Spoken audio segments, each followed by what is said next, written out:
Quick question. Has any of you come to the realization just how hard it has become to find a woman that loves you for who you are and loves you while you're still on the grind instead of showing up out of nowhere like a leech when they see motion in your life? Here's another sad reality.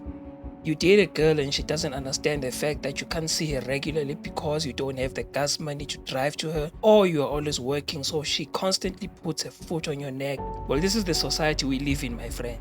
You have to pay her salary if you want to get her love in exchange. Obviously, there's also a fine line to this. Not every woman behaves like this. Most of the girls we seem attracted to and desire are usually girls who have been heavily influenced by the culture of overexposure.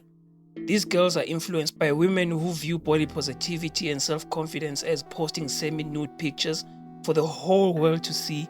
But when we truly dig into this matter, you will realize that this is just a manifestation of their insecurities or pride or desire for money.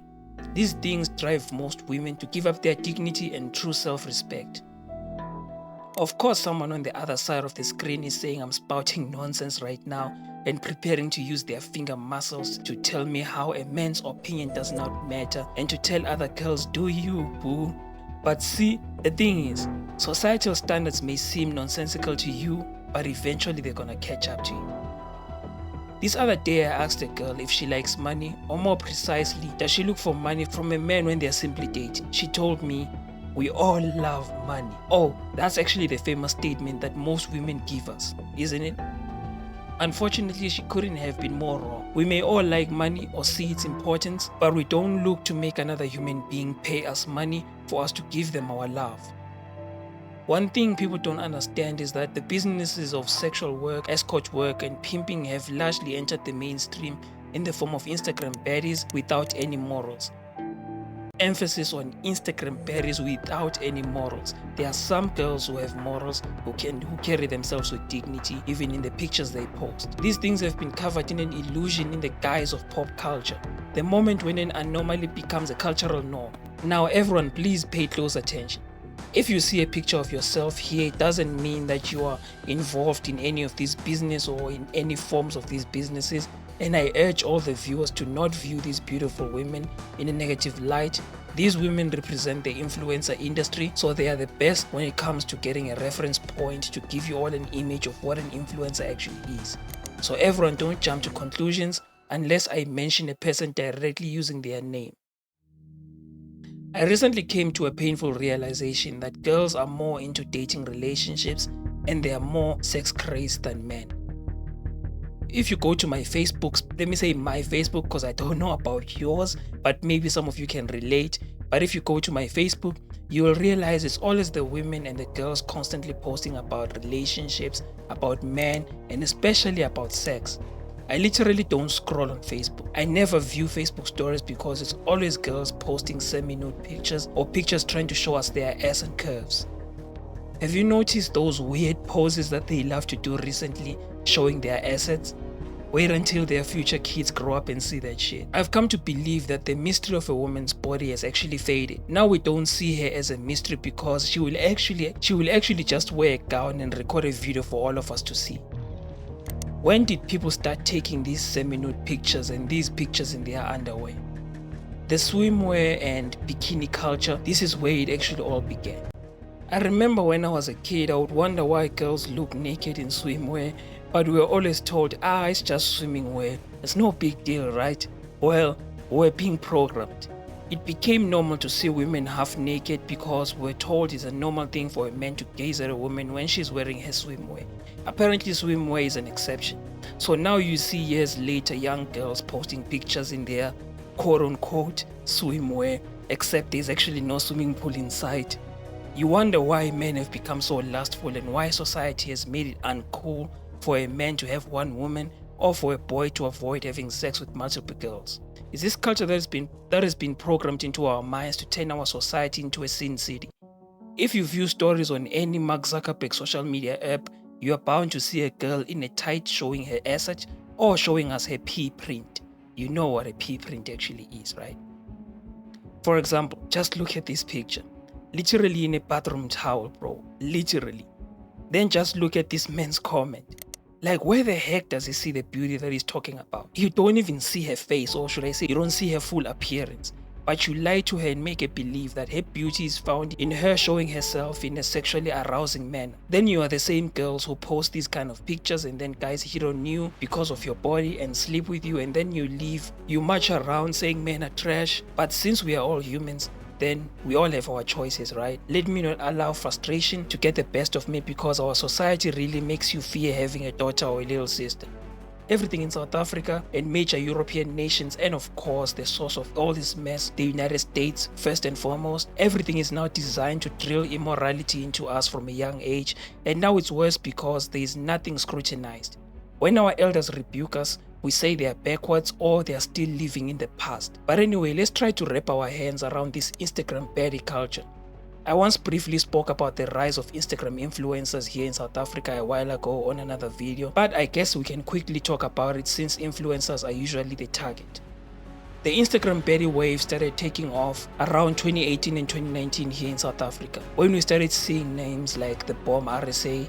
Well, I can't remember the others honestly, except maybe Bianca Costa, since I always had a crush on her, but they're actually all forgettable honestly. Honestly, the people who make money are those with the biggest followings and those with connections to brand deals. I'm sure you all know that most of the money made from an Instagram following is through brand deals, because from my observation, these girls are not being booked as much as they used to be booked years ago. So this Instagram influencer thing is extremely competitive. It is lucrative, but it's extremely competitive. We need to speak honestly about these things, right? So please don't get angry. Not everyone can be Andusa, not everyone can be Sima. So the best option is to stand out as an Insta baddie and catch the eye of a rapper, or catch the eye of a soccer player, a forex scammer, or some blesser.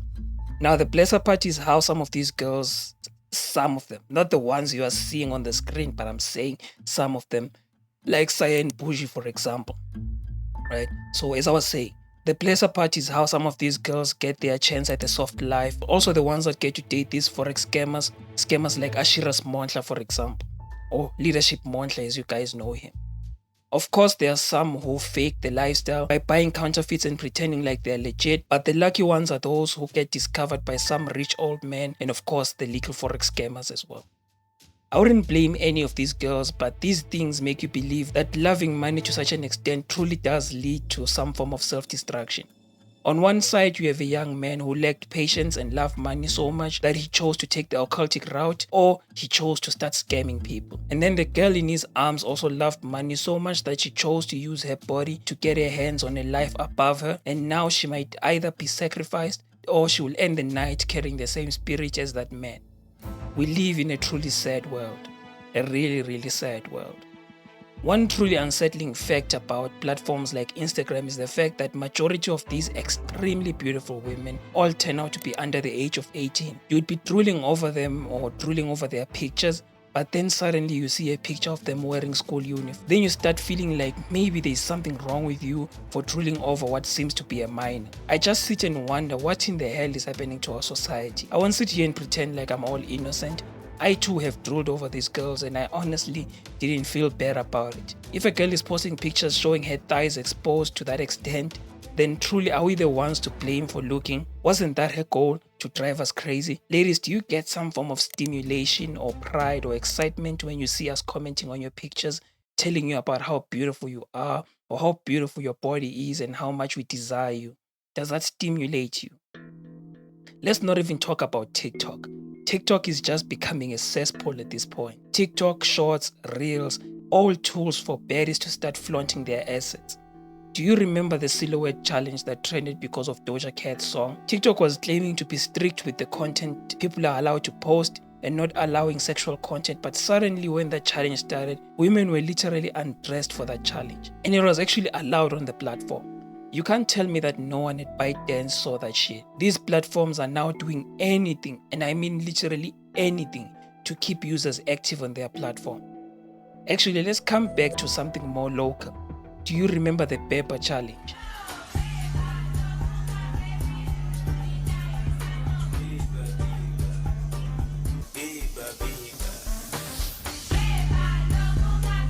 Wasn't every woman to every girl shaking their buttocks to that song? Do you wonder why boys in our generation have become so lustful?